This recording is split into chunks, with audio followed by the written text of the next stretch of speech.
नमस्कार दोस्तों, स्वागत है आप सभी को हमारे यूट्यूब चैनल स्टडी लाइव इजलाक। दोस्तों हम इस वीडियो में बात करते हैं मांडू, जो कि धार जिले के अंतर्गत आता है। दोस्तों यहाँ पर जो टोटल जो महल हैं, घूमने के लिए महल मस्जिद जो भी है दोस्तों, मैं उसके बारे में आज इस वीडियो में बात करने वाला हूँ। क्योंकि दोस्तों यहाँ से हर एक शिफ्ट में एमपी पुलिस कांस्टेबल में एक क्वेश्चन पूछा जा रहा है। इसलिए दोस्तों आप वीडियो को पूरा जरूर देखें, जिससे आपका एक भी क्वेश्चन छूट ना पाए। ठीक है, तो दोस्तों चलिए दोस्तों टाइम खराब ना करते दोस्तों वीडियो को स्टार्ट करते हैं। दोस्तों देखिए मांडू में घूमने की जगह है दोस्तों, यानी कि कौन कौन सी है दोस्तों। यहाँ पर टोटल मांडू में घूमने के लिए पहुँचते ही यहाँ के विशाल दरवाजे आपका स्वागत करते हैं। 5 किलोमीटर के दायरे में लगभग 12 प्रवेश द्वार। दोस्तों यहाँ पर कितने द्वार दोस्तों, यहाँ पर टोटल 12 प्रवेश द्वार निर्मित हैं। इनमें से सुल्तान या दिल्ली दरवाजा प्रमुख माना जाता है। दोस्तों पिछली बार जो क्वेश्चन जो एग्जाम हुआ था 2016-17 में, तो दोस्तों वहाँ पर पूछा गया था कि दिल्ली दरवाजा कहाँ पर। दोस्तों मांडू धार के अंतर्गत आता है। ठीक है, तो आइए जानते हैं मांडू में घूमने की जगह व पर्यटन स्थल के बारे में। ठीक है, चलिए दोस्तों सबसे पहले हम बात करते हैं दोस्तों रानी रूपमती महल के बारे में। ठीक है, देखिए रानी रूपमती का महल जो आप देख सकते हैं, कितना दृश्य बहुत ही वेरी अच्छा दिखाई दे रहा है दोस्तों। यहाँ पर देखिए आप देखने में कितना अच्छा लग रहा है फोटो में। ठीक है, चलिए यहाँ से बात करते हैं बाज बहादुर शाह। ठीक है दोस्तों, बाज बहादुर शाह से रानी रूपमती, ठीक है, रानी रूपमती सुल्तान से विवाह विवाह इस शर्त पर की थी कि वो जीवन भर अपना धर्म कभी नहीं छोड़ेगी। तभी तो रानी को एक ऐसी जगह चाहिए थी जो हर सुबह माँ नर्मदा की पूजा अर्चना कर सके। ठीक है, और आज बाज बहादुर शाह ने उनकी ये ख्वाहिश इस पवेलियन से पूरी की। विवाह करने के बाद सुल्तान ने अपनी बेगम के लिए कई महल बनवाए जो मांडू के दुर्ग में स्थित। दोस्तों ये महल जो बनवाए सबसे ज़्यादा कहाँ पर स्थित दोस्तों, मांडू के दुर्ग में। ठीक है, और मंडप दुर्ग में से एक सबसे बड़ा महल है सुल्तान ने जो अपनी बेगम के लिए बनवाया था, जो 300 मीटर ऊंचे पहाड़ पर स्थित है। ठीक है, चलिए इस खूबसूरत महल से रूपमती नर्मदा नदी के इस सौंदर्य मनोरम दृश्य देखती थी, जो पहाड़ी के ऊपर पहुंचकर रूपमती महल के नर्मदा नदी का मनोरम दृश्य और दुर्ग के चारों तरफ शानदार दृश्य दिखाई पड़ता था। ठीक है, नेक्स्ट बात करें दोस्तों बाज बहादुर का किला रानी रूपमती पवेलियन के एकदम सामने बना है। दोस्तों यहाँ पर अगर पूछ लिया जाए कि रानी रूपमती पवेलियन के सामने कौन सा महल बना हुआ है दोस्तों, तो वह बना है बाज बहादुर का किला बना है। ठीक है, जो ऐतिहासिक किले को 1508 में मालवा के पिछले सुल्तान ने बनवाया, लेकिन बाज बहादुर ने अब इसे अपना महल बना लिया था। ठीक है, ये शानदार किला राजपूत का बेजोड़ नमूना हुआ करता था, जिसके बीचों बीच था। ठीक है, यह एक बेहतरीन झील इसके उत्तरी बरामदे से दूर दूर तक हरे भरे प्राकृतिक जंगल और खेतों की फसल नजर आती थी। और दक्षिण में रानी रूपमती पवेलियन, देखो दोस्तों यहाँ पर कुछ दक्षिण में रानी रूपमती पवेलियन का महल है। ठीक है ना, जहाज महल की बात करते हैं दोस्तों। ठीक है, नेक्स्ट बात करते हैं जहाज महल है दोस्तों। ये देखिए जहाज महल है, ये कितना खूबसूरत है दोस्तों, देखने का नज़ारा देखिए कितना हरा भरा है दोस्तों, आप देख सकते हैं। ठीक है, चलिए यहाँ इसके बारे में जान लेते हैं। जहाज के आकार बने आलीशान महल जो चारों तरफ पानी से घिरा हुआ है, इसका निर्माण आज से 700 साल पहले गयाउद्दीन खिलजी ने करवाया था। इस महल के दोनों तरफ तालाब हैं। जब मानसून में ये भर जाते हैं तो ये वाकई में जहाज के जैसे दिखाई देता है। अगर ये भर जाता है ना बरसात के मौसम में, तो ये बिल्कुल वाकई जहाज की तरह दिखाई देता है। इसको बनाने का मुख्य उद्देश्य रहा होगा भीषण गर्मियों से बचने के लिए और ठंडी हवाओं के लिए बनाया गया था। लाल पत्थर से बने इस महल की 4 मंजिल में से 2 मंजिल भूमि के नीचे। ठीक है दोस्तों, यहाँ से क्वेश्चन बन जाता है, इसलिए मैं आपको बता देता हूँ दोस्तों। इसमें बहुत से फव्वारे हैं जो हौज और महल को ठंडा रखती है। ठीक है, यह जगह मांडू में घूमने की प्रसिद्ध जगहों में से एक है। जहाज महल की तरह दिखने वाले ऐतिहासिक कपूर तालाब और मूस तालाब के बीच बनी खूबसूरत इमारतें। ठीक है, इमारतें हैं दोस्तों। अभी क्वेश्चन पूछा गया था कि जहाज महल कहाँ है दोस्तों, है मांडू में। ठीक है, इसका निर्माण 15वीं शताब्दी में हुआ था और इसे थोड़ी दूर से देखने पर ऐसा प्रतीत होता है कि दोनों तालाब के बीच मानो जहाज लंकर लेकर खड़ा है, इसलिए इसे जहाज महल का नाम दिया गया था दोस्तों। ठीक है, नेक्स्ट बात करते हैं दोस्तों हिंडोला महल दोस्तों। ठीक है, हिंडोला महल इसलिए दोस्तों क्योंकि झूले की तरह दिखाई पड़ता है। आप देख सकते हैं इसकी दीवार को, देखिए किस तरीके से इसकी दीवार को बनाया गया। ठीक है दोस्तों, इसलिए इसको हिंडोला महल कहा जाता है। ठीक है, हिंडोला खूबसूरत महल जिसकी दीवारें तिरछी हैं, इसके अंदर के खूबसूरत नज़ारे गवाह हैं कि यह कभी रौनक रही होगी। ठीक है, शाही परिसर में सबसे सुंदर और मांडू पर्यटन स्थल में फेमस जगह हिंडोला महल है। बाकी महलों से बिल्कुल अलग है क्योंकि इसकी दीवारें झुकी हैं।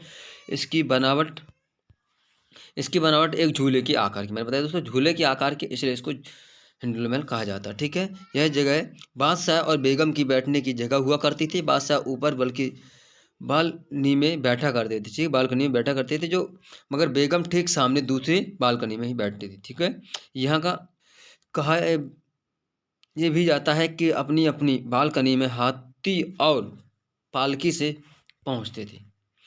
अब नेक्स्ट बात करते हैं जल महल मांडू। ठीक है, एक जल महल दोस्तों आपको पता होनी चाहिए, एक जयपुर में भी है, तो ये हम मध्य प्रदेश की बात करें मांडू की। ठीक है, तो मालवा पठार के पर्वत में जहाज महल के पास में स्थित मांडू में घूमने की जगह जगह जा जल महल, जहाँ पाटन को कई झीलों अथवा तालाब को समूह देखने को मिलता है जो लोग को मंत्र मुग्ध कर देती है। ठीक है, अब नेक्स्ट बात करते हैं दोस्तों रेवा कुंड के बारे में। ठीक है, रेवा कुंड दोस्तों, ये भी दोस्तों पिछली बार क्वेश्चन कई बार पूछा गया था कि रेवा कुंड कहाँ पर दोस्तों। रेवा कुंड कहते हैं कि मांडू में 15वीं शताब्दी के सुल्तान बाज बहादुर ने इस कुंड का निर्माण करवाया था। दोस्तों अगर पूछा जाए कि रेवा कुंड को निर्माण किसने करवाया था, तो बाज बहादुर ने इसका निर्माण करवाया था, और करवाया था ताकि उनकी बेगम रूपमती यहाँ आकर पूजा अर्चना कर सके, क्योंकि रूपमती हिंदू थी और बाज बहादुर मुस्लिम थे। लेकिन रानी ने उनमें से विवाह करने के उपरांत एक शर्त रखी थी कि अपना धर्म परिवर्तन नहीं करेगी। फिर ऐसा ही हुआ, इसलिए इस कुंड को बनवाया गया था। नेक्स्ट बात करते हैं दोस्तों चंपा बावड़ी। दोस्तों चंपा बावड़ी मांडू के पहले मुस्लिम शासक दिलवर खान के मस्जिद के सामने एक खूबसूरत बावड़ी है। दोस्तों ये क्वेश्चन अगर पूछ लिया जाए कि दिलवर खान के मस्जिद के ठीक सामने किसका महल है, कौन सी बावड़ी दोस्तों, तो वह चंपा की बावड़ी है। इतिहासकारों के मानो तो इस बावड़ी के पानी से चंपा के फूलों की तरह मनमोहक खुशबू आती थी, इसलिए इस बावड़ी को चंपा बावड़ी भी कहती हैं। इस बावड़ी का महल के संरक्षण के लिए, जल संरक्षण के लिए भी इसका योगदान हुआ करता था। आपातकालीन स्थिति में इस शाही परिवार के सदस्यों को इन्हीं रास्ते से सुरक्षित स्थल में ले जाया जाता था। ठीक है, तो जब भी आप मांडू के पर्यटन स्थल घूमने जाते हैं तो चंपा की बावड़ी देखने अवश्य पहुंचे और इस बेहतरीन स्थान को यहाँ यादों में शामिल करें। ठीक है, काफ़ी अच्छी दोस्तों चंपा की बावड़ी काफ़ी फेमस है दोस्तों, कई बार क्वेश्चन पूछा गया है। असरपी महल दोस्तों अभी वर्तमान में भी गेम चल रही है, यहाँ पर बहुत हाईलाइट है दोस्तों, इसको क्वेश्चन हर एक चैप्टर में एक दिन छोड़ के एक दिन पूछा जा रहा है। असरपी महल, इस महल का नाम असरपी महल रखने के पीछे एक दिलचस्प रहस्य कहा जाता है कि गयाउद्दीन खिलजी ने अपनी बेगम का मोटापा कम करने के लिए इस महल की सीढ़ियों में चढ़ने और उतरने को कहा था और हर सीढ़ी के बदले उन्हें एक सोने का सिक्का यानी कि असरपी देने का वादा किया गया था। मांडू दुर्ग में बनने वाले हर किले को बनाने में छुपा एक दिलचस्प कहानी ऐसी है कि एक कहानी है असरपी महल की, जो मांडू के मशहूर जामा मस्जिद के ठीक सामने दूसरी तरफ स्थित है। अब देखिए दोस्तों यहाँ पर क्वेश्चन क्या है इंपॉर्टेंट बनने वाला, असरपी महल की जो मांडू मशहूर जामा मस्जिद के ठीक सामने दूसरी तरफ स्थित है, जो महल अपने अंदर मांडू के बहुत से राजा छुपाए बैठे थे। ठीक है, बहुत से राज छुपाए बैठा है दोस्तों ये असरपी महल काफ़ी फेमस है, अभी पुलिस में क्वेश्चन बहुत ज़्यादा पूछा जा रहा है।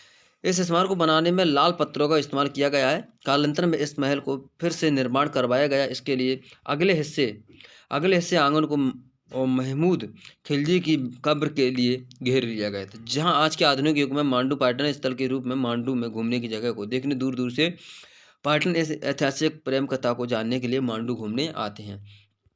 नेक्स्ट बात करते हैं रूपायन संग्रहालय। मांडू के संग्रहालय विज्ञान, कला और शिल्प इतिहास को दर्शाता है। मांडू के स्थानीय लोगों को द्वारा उपयोग किए जाने वाले जो यहाँ के लोगों को बेहतरीन बनाते हैं। इसके अलावा संग्रहालय मांडू राजवंशों के द्वारा उपयोग किए जाने वाले हथियार तथा उनके रहन सहन के वातावरण को प्रदर्शित करता है। नेक्स्ट बात करते हैं दोस्तों बाकी गुफाएं, ये भी मांडू में है दोस्तों, यह पाटन स्थल के समीप ही स्थित है, मांडू के पाटन स्थल समीप ही स्थित है। तो बाकी गुफाएं पाटन के पसंदीदा जगहों जहां आप जाकर देख पाएंगे प्राचीन समय चट्टानों को काट कर किस प्रकार से गुफाओं को तैयार किया गया था, और साथ ही में यहाँ पर मौजूद गुफाओं में 9 गुफा का समूह है जो बौद्ध धर्म से संबंधित। दोस्तों यहाँ पर टोटल 9 गुफाएं दोस्तों, ठीक है, इसमें टोटल कितनी 9 गुफाएं मौजूद है दोस्तों जो कि बौद्ध धर्म से को समर्पित है। नेक्स्ट बात है जामी मस्जिद। दोस्तों यह हुसैन शाह के शासन में निर्मित यह मस्जिद सैकड़ों खंभों में खड़ी है, जो अपने आप में एक भव्य मस्जिद है। इसकी खूबसूरती मांडू के दुर्ग में है। कहा जाता है कि ताजमहल के कुछ शिल्पकार इसका निर्माण में उपलब्ध थे, इसे बनवाया गया था मार्बल की चट्टानों में से। तो आप जब भी मांडू घूमने का प्लान करें तो आप अपने लिस्ट में जामी मस्जिद को शामिल कर लें, जरूर करें। इसका स्ट्रक्चर ताजमहल से मिलता जुलता है दोस्तों। यहाँ पर वेरी इंपॉर्टेंट क्वेश्चन है दोस्तों, ठीक है, इसका ताजमहल जैसे मिलता जुलता है। अब नेक्स्ट बात करते हैं दोस्तों, होशंग शाह का मकबरा। जामी मस्जिद के भीतर ही मौजूद होशंग शाह का मकबरा पहुंचने के लिए मस्जिद के भीतर सकरी गलियों से गुजरते हुए पार्टनर से पहुंचे जाते मांडू दुर्ग में स्थित एक धरोहर को देखने जहां उन्हें मिलता है होशंग शाह का मकबरा, जो ताजमहल के शिल्पकारों से मिलकर बनाया गया था। इसी वजह से कुछ कुछ ये मकबरा भी ताजमहल जैसे लगता है। यहाँ पर आपका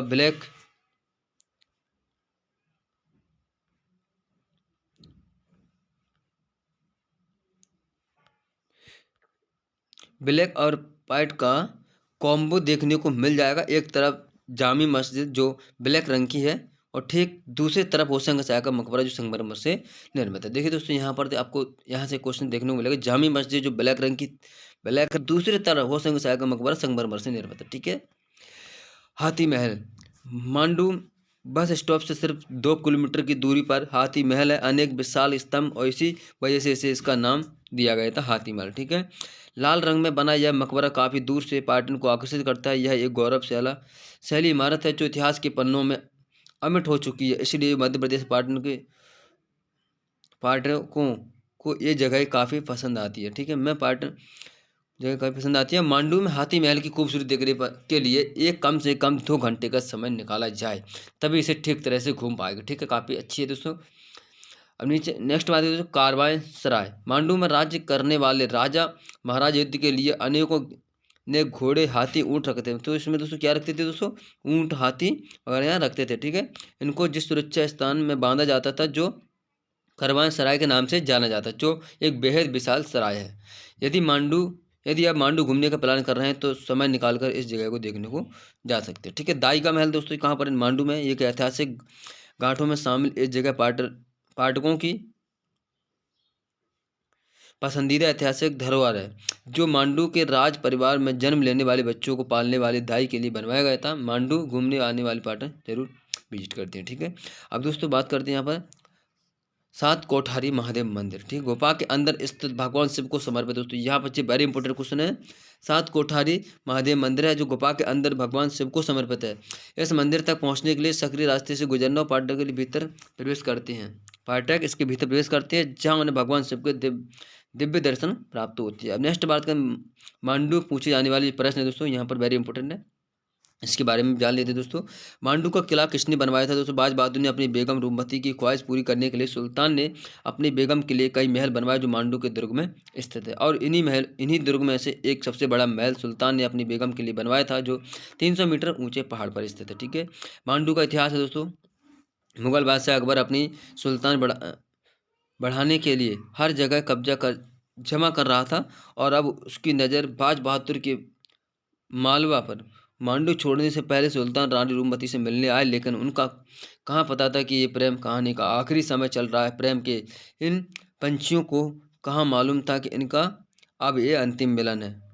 और यहाँ पर दोस्तों मांडू में जो भी इमारतें हैं दोस्तों देख लीजिए। यहाँ पर मांडू की प्रसिद्ध इमारतें रानी रूपमती की महल है, बाज बहादुर किला है, जहाज महल, हिंडोला महल, ठीक है, हाथी महल, ये सारी चीज़ें दोस्तों यहाँ पर हैं, ठीक है ना। घूमने के लिए घूमने की जगह दोस्तों मैं आपको बता दूँ, घूमने की जगह है उस्ताद, ये भी घूमने की जगह काफ़ी पूछी जा रही है एग्जाम में। रानी रूपमती महल, बाज बहादुर किला जी मैंने बता दिया आपको, ठीक है, जहाज महल, हिंडोला महल और जैल महल, रेवा कुंड, चंपा कुंड दोस्तों, असरपी महल है, रूपायन संग्रहालय, बाकी गुफाएं, जमा मस्जिद है, होशंगा शाह का मकबरा है, हाथी महल, करवान सराय और दाई का महल, 7 कोठारी महादेव मंदिर। दोस्तों आप स्क्रीनशॉट ले सकते हैं दोस्तों इसका, ठीक है ना।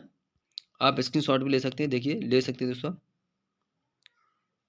और दोस्तों ये टोटल थे, मैंने आपको बता दिया। यहाँ से क्वेश्चन पूछे जा रहा है दोस्तों, आप इन पूर्व को सभी को पढ़ के जाइए, बिल्कुल आप क्वेश्चन कभी गलत नहीं हो पाएगा, ठीक है। तो दोस्तों अगर वीडियो अच्छा लगे दोस्तों, वीडियो को लाइक, शेयर और कमेंट कर दोस्तों, और चैनल को सब्सक्राइब दोस्तों, साथ में बेल आइकन को जरूर दबाएं, क्योंकि दोस्तों जब भी हमको वीडियो अपलोड करते हैं तो सबसे पहले नोटिफिकेशन आपको मिलेगा। दोस्तों हम नेक्स्ट वीडियो में बात करेंगे दोस्तों इंदौर शहर के बारे में, जो कि इंदौर में जो चीज़ें घूमने लायक हैं उसके बारे में बात करेंगे दोस्तों। वहाँ से भी काफ़ी क्वेश्चन पूछा जा रहा है, ठीक है। तो चलिए दोस्तों फिर मिलते हैं दोस्तों नेक्स्ट वीडियो, तब तक के लिए नमस्कार, जय हिंद, जय भारत।